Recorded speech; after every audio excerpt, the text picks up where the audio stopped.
Hi friends, good morning.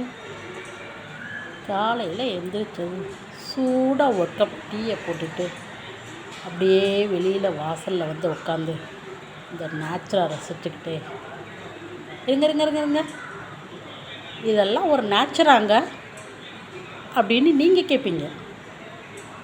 ஆனால் எனக்கு இது தாங்க நேச்சர். ஏன்னா எங்கள் வீட்டுக்கு ஆப்போசிட்டில் இதானே இருக்குது. அப்படியே இந்த நேச்சரை ரசிச்சுக்கிட்டே நான் டீயை ரசிச்சுக்கிட்டே இருந்தேன். டைம் பாஸ் ஆனதே தெரியலைங்க. ஐயோ, பிரேக்ஃபாஸ்ட் பண்ண டைம் ஆயிடுச்சு அப்படின்னு பட்டுன்னு எந்திரிச்சு கடகடன்னு ஓடி போய் நான் பண்ண ரெசிபி தான் வெண்பொங்கல் தேங்காய் சட்னி. என்னங்க இதுக்கெல்லாம் இவ்வளோ பில்டப்பா அப்படின்னு நீங்கள் எனக்கு கேட்குறது, எனக்கு திட்டுறது நல்லா கேட்குது. பட் இன்றைக்கி சிம்பிளாக இருக்கட்டும் மெயினாக இந்த ரெசிபீஸ். இதை ஏன் ஸ்டைலில், எனக்கு தெரிஞ்ச ஸ்டைலில் எப்படி பண்ணுறேன்னு வாங்க பார்க்கலாம். 1 கப் பச்சரிசி, 1/4 கப் பாசிப்பருப்பு. பாசிப்பருப்பை நான் எப்போவுமே கொஞ்சம் வறுத்து தான் போடுவேன், அப்போ தான் வாசமாக இருக்கும். 1 கப் பச்சரிசிக்கு 1/4 கப் பாசிப்பருப்பு எடுத்து நல்லா களைஞ்சி அலசி ஒரு 1/4 மணி நேரம் ஊற வச்சுட்டு, நான் எப்போவுமே ரைஸ் குக்கரில் தான் பண்ணுவேன், குக்கரில் பண்ணுறதில்ல. ரைஸ் குக்கரில் 1 கப் பச்சரிசிக்கு 5 கப் தண்ணி, ஒரு 1/2 கப் மில்க்கு. ஏன்னா அந்த மில்க் சேர்க்குறதுனா மில்க் பண்ணுறது ரொம்ப க்ரீமியாக வரும், டேஸ்டியாக இருக்கும். 1 கப் பச்சரிசிக்கு 5 கப் தண்ணி ஊற்றி 1/2 கப் பால் ஊற்றி ரெண்டையும் போட்டு 1 டீஸ்பூன் நெய் போட்டு 4-5 மிளகை பொடிச்சு போட்டு ஃபர்ஸ்ட் குக்கரில் வச்சிடலாம். இதை அது பாட்டுக்கு அந்த பக்கம் வெந்துட்டுருக்கட்டும். ஐயோ, ஆனால் இந்த இல்லத்தரசிகளுக்கு இருக்கே வேலை, விடிஞ்சு எந்திரிச்சிலேருந்து நைட்டு தூங்க போகிற வரைக்கும் வேலை வேலை வேலை வேலை. அபிஷமிகளை கமலஹாசன் பாடுற மாதிரி வேலை வேலை வேலை வேலை வேலை வேலை வேலை தான்.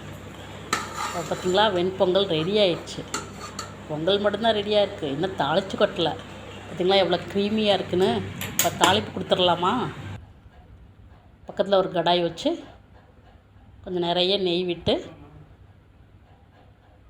அதில் 1 ஸ்பூன் ஜீரகம், கொஞ்சம் மிளகு, 2 பச்சை மிளகாய், 1 கொத்து கருவேப்பிலை, துருவின இஞ்சி 1 டீஸ்பூன் போட்டு கொஞ்சம் முந்திரி எல்லாத்தையும் போட்டு நல்லா ஃப்ரை பண்ணிவிட்டு கருக விட்டுறாமல் லோ ஃப்ளேமில் வச்சு கொஞ்சம் நல்லா ஃப்ரை பண்ணிக்கோங்க.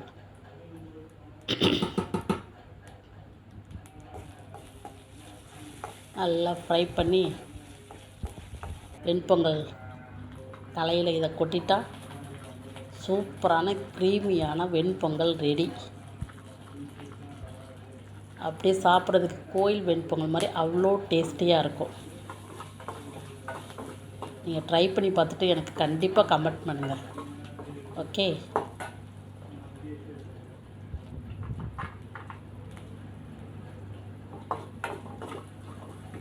கண்டிப்பாக ட்ரை பண்ணுவீங்கன்னு நினைக்கிறேன். ட்ரை பண்ணி பார்த்துட்டு மறக்காமல் எனக்கு கமெண்ட் பண்ணுங்கள்.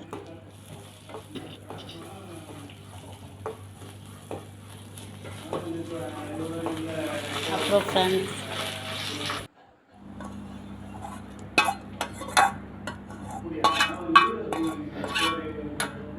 அவ்வளோதான், வெண்பொங்கல் ரெடி ஆகிட்டு. சூப்பரான எம்மியான டேஸ்டியான க்ரீமியான வெண்பொங்கல் ரெடி.